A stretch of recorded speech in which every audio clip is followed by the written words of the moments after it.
welcome to KeyForge Public Radio with your host, Zach Armstrong. Hello, KPR listeners. This is Zach. This is KeyForge Public Radio. Remember to subscribe if you haven't. If you're watching or listening on YouTube, make sure you're on there, or you're listening platform, hit follow so you can hear stuff like this when it drops. And what is this? I am in Dallas for the Dallas Vault Tour. I am playing Alliance today. We're pretty excited. The first evening, it was, of course, Sealed Alliance. That was a lot of fun with Winds of Exchange. I went 2-2. I was very exhausted. I don't think I made play mistakes because of that, but went 2-2. It was a lot of fun. A great evening. And then this morning, I did a practice match with my buddy Asher, Hyper946. Some of you know him, for Alliance, because Asher is playing Alliance as well. So some of the fun things about Alliance, I've got a few specific questions from my Patreon members I'll be addressing a little bit later in the video. So I'll be talking kind of about the event in general, why I'm playing Alliance, and then you'll be getting round-by-round updates as well as I play, just so you can hear my experience, what I'm learning. And I'm playing Alliance today because I'm playing a brew that is from my local team, the Athens Forge Masters. And somebody opened a very special pod, Andy Forge, actually. Opened a very special pod, so go subscribe to Andy Forge here on YouTube if you haven't, or over on YouTube if you haven't. Opened a double Flamewing pod with a whole lot of Amber Pips from Cursed Relic and Triple Rant and Rive, stuff like that. So it's a very good pod outside of the double Nearbore Flamewing, and if you're not familiar with double Nearbore Flamewing, it is actually an infinite combo, where if you have a Flamewing on the board and a Flamewing in the discard pile, at the start of your turn, they can infinitely trigger and create as many tokens as there are cards in your deck. It's a lot of fun. So what the team did is that pod was opened by Andy Forge, and then we just started testing with it. We at first tried Amberling, because that combo can happen at the start of the turn before the Forge a Key step, and Amberling can be spent as Amber, so you could just make everything you need for a key and then forge it. But we pushed on that, tried a lot. It did not really get to the level we wanted it to. And so we realized, well, this is still a very good pod. How can we just make this the best deck possible that also has Nearbore Flamewing? Double Nearbore Flamewing. So I'm running Equidon, Unfathomable, Brobnar, surprise, surprise, one of the top house combinations in Winds of Exchange, although there's plenty of other strong ones, great lists in Summon Starline, Slots, and Mars. And so I'm running lots of control, a whole lot of bouncing of creatures to various places, sending creatures back to where they came from, whole lot of board control, Prospector, of course, double Abyssal Sight, double Illusions of Grandeur, double Generous Offer, whole lot of stuff like that. So all supported by Prospector and double Flamewing, so it's a lot of fun. It's very good. Did a practice match against Asher's Hallowfest brew this morning, which also has Prospector, a very unique Hallowfest list. It's also from a Savior deck, which means it's got that gold border from the GameFound campaign back last year. So that's what it's looking like so far. Having a great time. Getting to see everybody, meeting a few new people. Get to be here with my wife Megan as well. So if you've come to this event, then you've probably gotten to meet her, which has been great. She's actually sitting right behind the camera right over there, and she's so beautiful. Hi. I know you can't see her. Just you'll have to take my word for it. So we will be talking either before or after the kind of round reviews about just some of the questions about, okay, why am I playing Alliance? What is, some various kind of meta questions about Alliance's inclusion in the organized play setup for KeyForge by Ghost Galaxy, and some thoughts there. A lot of these prompts came from Cloggin, a longtime supporter of both Call of Discovery and KPR. A lot of very good questions from Cloggin that I think would be really worth to just talk through with everybody about Alliance and like why I'm playing Alliance, what my journey looked like, in case it helps you think about Alliance, whether you want to play it or not. Kind of what the cost of Alliance is so far. Because, hey, I still want competitive sealed with stakes like Alliance and Archon have, and we don't have that this year currently. So, anyways, that's the update so far. Thanks for joining me, and we'll be right back with more. Hey, we're back. We've got a little bit of time before it gets going. Deck checks are still ongoing. Shout out to the judge team. They've expanded by one person. It's led by Marcus. They've got a new person named John on it. Judge team is doing great. They're in little judge jerseys. Really great work so far. Very excited. So while we're waiting, I'm going to go over some very good questions from Cloggin, from Nick, that he left on the KeyForge Public Radio Patreon. If you're interested in supporting monthly, being a part of the Discord, the Patreon, asking questions like this, where I'll talk about them on the podcast, things like that. then jump on there. Starts at $4 a month. There's higher tiers as well. But Nick asks a few parts here. I really love these questions, so we're going to talk about a few of them here. Nick says, if you, in the general sense, are playing Alliance because you think there are better chances of winning, money, etc., versus playing what you would otherwise play, what's that mean for the future of all the things? Are we min-maxing now? Is that an expectation of players? Are we fostering a game of regrets? What I played, how I played, why I played, etc.? So I think generally, Nick, for the kind of the second part, like, are we fostering a game of regrets? If you play what you have a better chance of winning. And I can speak to my experience here, and then maybe it'll speak to other people. So I think, are we fostering a game of regrets? I think anything where you're trying to compete, Richard Garfield coined the term ortho game, where it's a game where players end up ranked as opposed to just regular play, like kids might do, or a tabletop role-playing game. But in an ortho game where players end up ranked, it is possible, of course, to have disappointment and regrets kind of correlating with your performance. Like if you don't perform well, if you wanted to perform better, or you were training to perform better, or you just wanted to, even if you didn't train, then like there could be regrets there, right?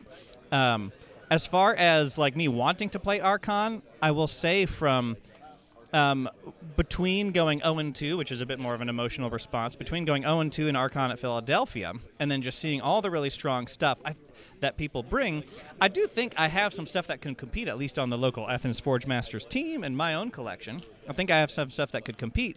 But generally, the Alliance pool of players has been smaller. And like I was talking about just a little bit earlier in the episode, we opened up some pretty special stuff that I really want to give a try in Alliance from our local team. So I am also partly playing because I do want to top 8 sometime this season. And I think currently my best chance, or at least a place I need to take any chance, is Alliance, especially with this current build, this version, this kind of early-ish version of this build.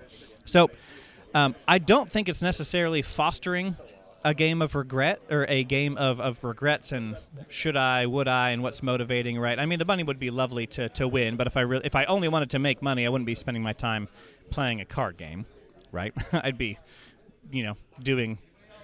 making more small businesses, right?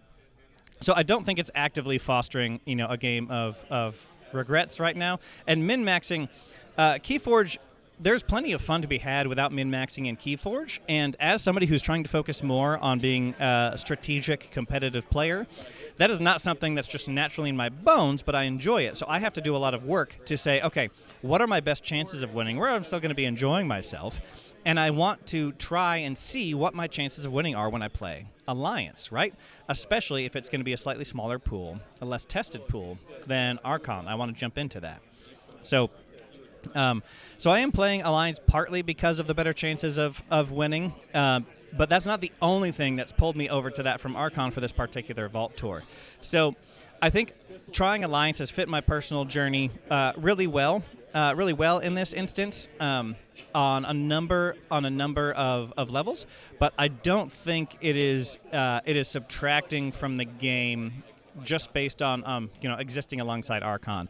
However, I do think what has subtracted is that we don't have sealed. I would love sealed or sealed Alliance, like a sealed open 3, pick 1, or a sealed Alliance, right, with 3 decks. Whole lot of decision making to be made there.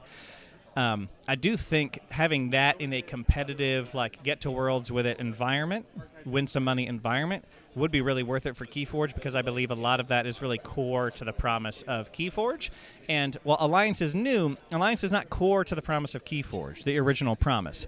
However, I think Alliance is a worthy addition. I just don't want it to subtract on a big level. But as far as my personal experience, I think I don't think it is threatening the heart of the game by pulling people like me over to Alliance. So great questions, Nick. Really appreciate it. When we jump back in, we will have some reports on how the day is going.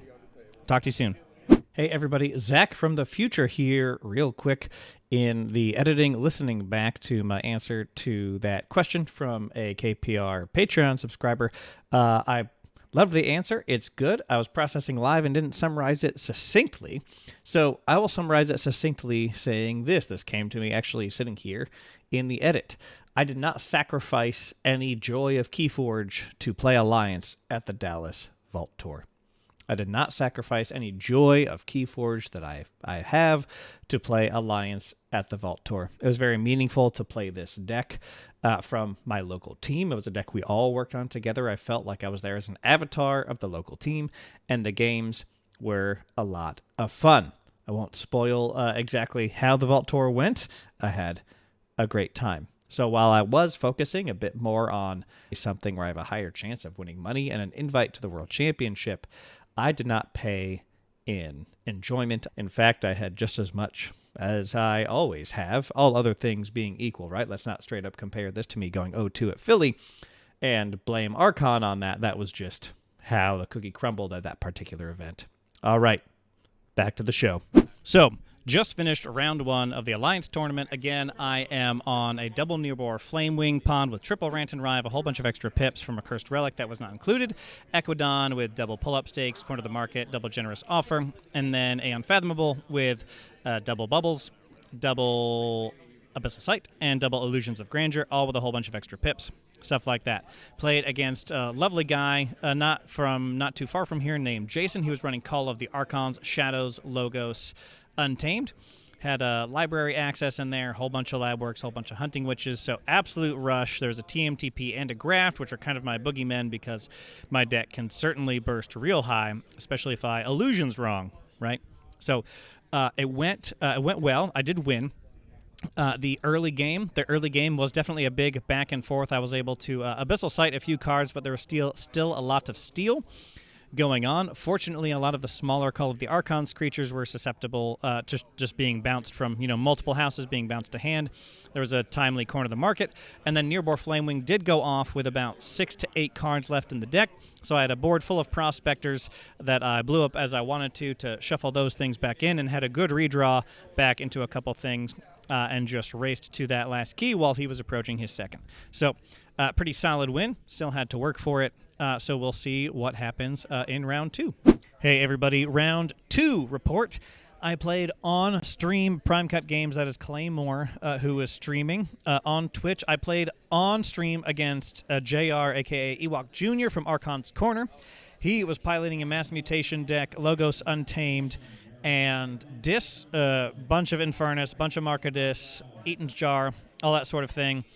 That actually Devin, a.k.a. Flaming Hobo from ABR, brought, and there was some issue, I believe, with the pod not showing up for JR to play the Alliance he intended to, and so Devin was generous enough to lend him a deck that wasn't being used on Alliance, and so he played that, and he did great with it. Check out the game on stream. I will link it in the description. It was a great game, relatively tight. I did pull ahead and win. There was a lot of Infernus nonsense. He purged a whole bunch of Amber from me, but after a few big turns, holding a Rant and Rive and a whole lot of Prospector and Flamewing draw and shenanigans, I was able to pull out the win. Felt great. And so that is round 2, and I'll be back to you real soon with round 3. Hey, everybody. Round 3 report. I won. I was against a gentleman named Aaron, a.k.a. Alaskan Devil. He was playing a triple FOF transponder deck with Prospector, and then it had Mars and Equidon with triple Generous Offer. So we traded blows for the first key, kind of going back and forth, stealing Amber, that sort of thing. I got the first key locked in and then popped off in an Equidon turn where I kept making and blowing up Prospectors and kept drawing into Equidon. And so I got up to around 14 Amber, 1 key forged already, drew into my Corner of the Market, drew into a second Generous Offer, and so kept him down to absolutely 0 Amber, and then played Corner of the Market on that turn, locking him out of the multiple Generous Offers he had in hand. So after that, I was able to play a full hand of Brobnar, even though I knew he had double Generous Offer and a few other things. Had a full hand of Brobnar and was able to absolutely go as high as possible to make sure that because he's playing Winds of Exchange without a Closed Door Negotiation or Rant and Rive or Martyr, I knew I could just go as high as possible, so I did. Locked it in, 0 keys to 3. So that was a pretty definitive win. Chatted with him for a while afterwards. He has come back just for Alliance, which was great to hear. This guy came back just because of Alliance. He mains Flesh and Blood, so that was great to hear. and we got to play. So doing well with the Prospector Flamewing deck, all the control and all the bounce from Athens, Georgia. And I will keep you all updated with round 4 and onward. See you there. Hey, everybody. Day 2 update for the Dallas Vault Tour and my run with this Alliance deck. So after I went 3-0 in the last report you just heard, they were doing some math, and they figured out that everybody who had gone 3-0 was automatically locked in for top 8, so I didn't have to play any more matches to get locked in for top 8. There were 23 players total, and so going 3-0 without any early losses, the earlier you take a loss, the harder your fight's going to be.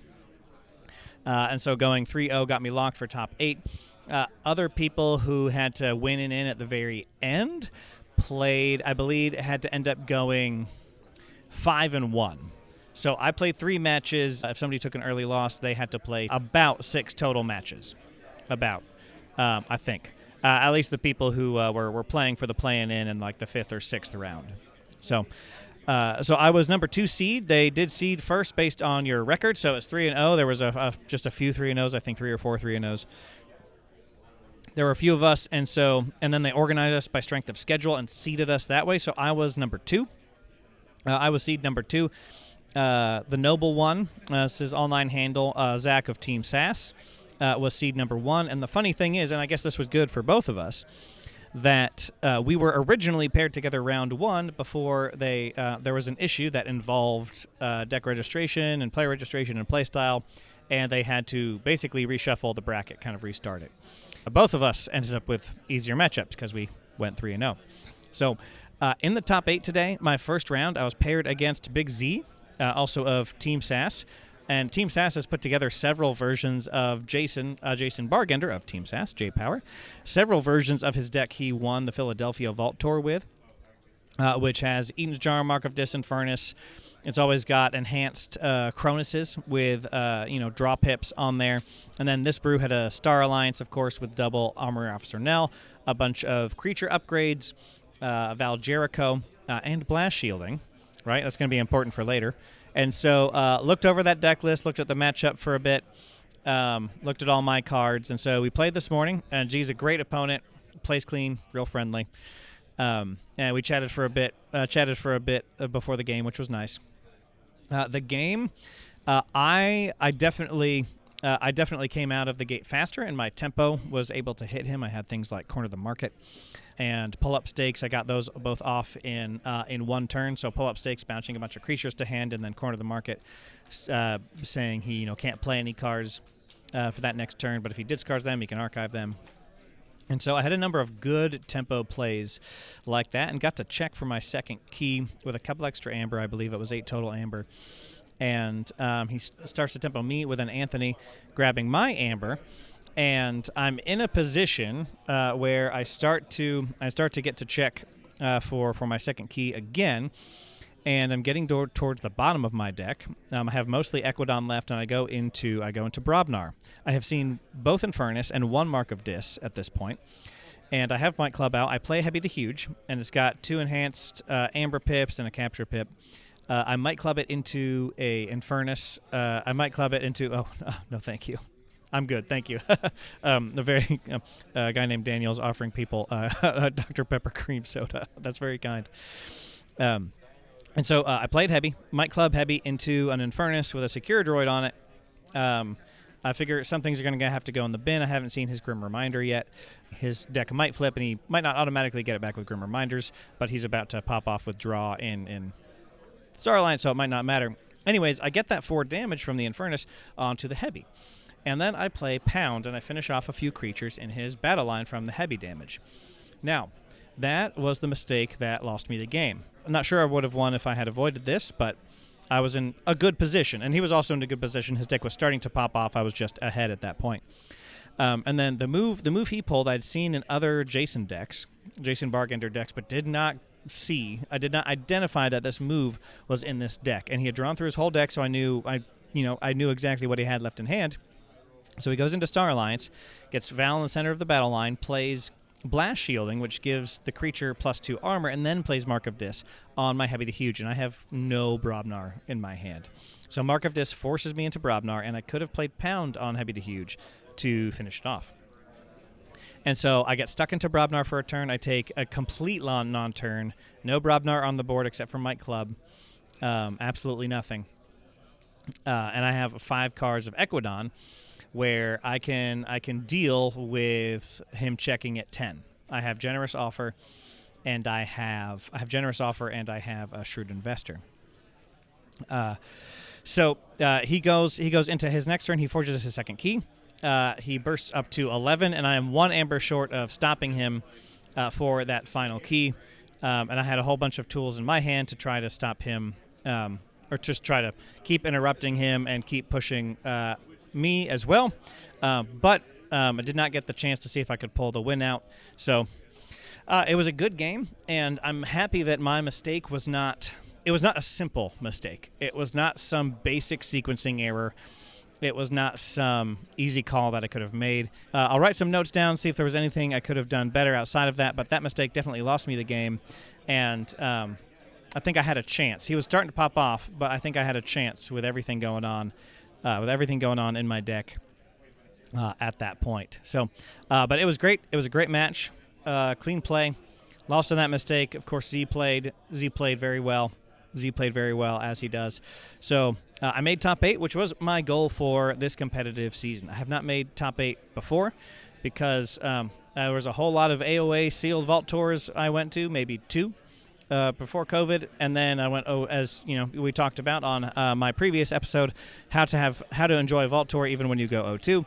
I went O2 at Philly, my first one back. And so to make top 8 at this one, I was very happy with, and my deck did give Z and his deck a good challenge. So I'm happy with that. I wish I could have not made that mistake and see how it goes from there, but I'm happy with my performance. It's been a great time here. It's been a well-run tournament. Things are going great. Gotten to see a lot of people again, and get some Vaultmaster decks and some other things.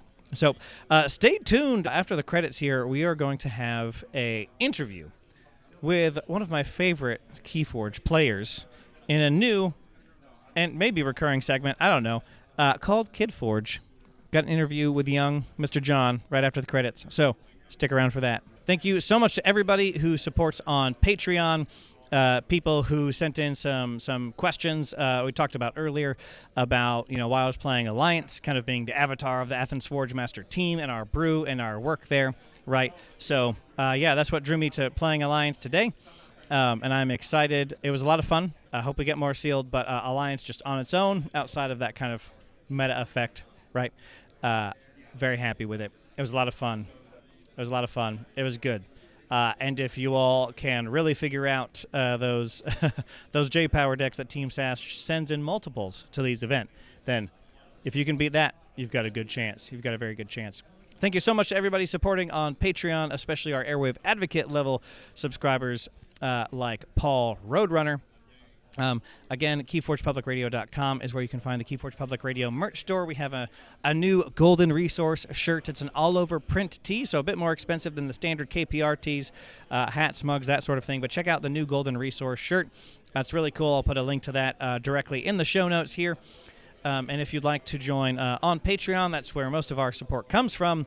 It starts at $4 a month. You get access to the Discord and, of course, the Patreon feed. I put Patreon-exclusive episodes out a few times per month and ask people for questions and topics that they want to hear me talk about here on the podcast. So thank you to Sith of Agmar, who also made top 8 here at Archon. Not sure how you're doing that right now, Sith. And Cloggin for sending in some questions and discussion topics for me. Really appreciate that. And remember, unlike your radio dial, may your KeyForge skills always be well tuned. Visit KeyForgePublicRadio.com to find all of our episodes, transcripts, blog posts, the KPR store, and more. KeyForge Public Radio is made possible with support from listeners just like you who believe in this game and this show. When you join the Patreon, you receive access to votes on content, sneak peeks, early knowledge of interviews, access to the Discord, and other benefits. So come on down, I'd be honored if you joined us. Follow KPR on any social media platform you frequent. Just search for KeyForge Public Radio, and we're probably there. This show is produced by Rooster High Productions, which is me. And remember, dear listener, the most important part of KeyForge is the person across the table.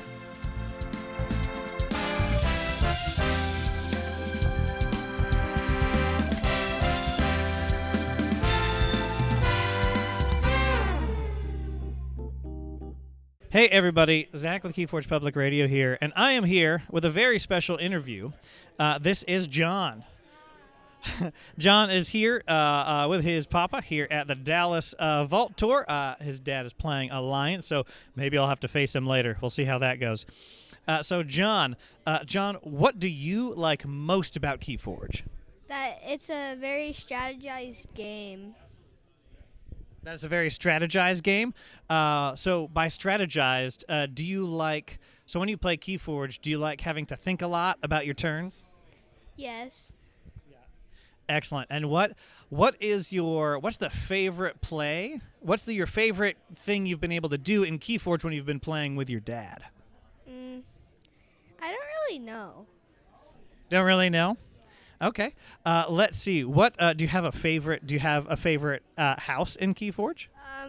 Logos or Dis? Logos or Dis. Very nice. What do you like about Logos? That it's very good. Oh, it is very good. Why do you think it's good? Why is Logos just such a good KeyForge house? I don't know.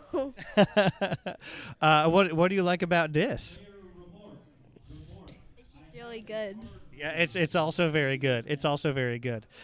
Let's see. Have you been playing any Winds of Exchange decks? I don't know. You don't know. You're not sure. Do you know which KeyForge set is your favorite? Yes, my black, my one right there. Oh, Age of Ascension. Is Age of Ascension your favorite? These. Oh, excellent. Okay, what cards do we have here? So we have Pit Demon, we have Archimedes, and Psychic Bub. Excellent. Between Pit Demon, Archimedes, and Psychic Bug, which one is your favorite of these three cards? Probably Pit Demon. Nice. What's fun about Pit Demon? It's just you can make sure no one can get their what is it called? Keys. Oh, their keys. That's right. Keep stealing with Pit Demon. Yeah. Yep. What do you like? What kind of an animal is Archimedes? I can't really tell. Can you tell me what kind of animal that is? It looks like it kind of looks like an owl. Yeah, I think it's an owl, a little helpful robot owl. For sure. Excellent. Do you have a deck that you like to play that has Pit Demon in it? Yeah. This one actually goes with my black one right there. Okay. Mhm. And what's the name on this deck here? Arachnovich, the Agent of Whistlestream. Ooh, I like that. Do you know what an agent is? I don't know what that is. I don't. Me neither. My dad. Yeah. I bet he does. He sounds like a smart guy. Oh, and there's a Niffleape. What do you like about Niffleape? I don't know. You don't know? Do you think Niffleape would make a good Halloween costume? Yes. Yeah, I think you'd make a very good Niffleape, Mr. John. Thank you. Excellent. Can you say, to wrap up the interview here, can you say, I love KeyForge? I love KeyForge. Woo-hoo. Hey, I love KeyForge too. Thank you so much for coming on, John.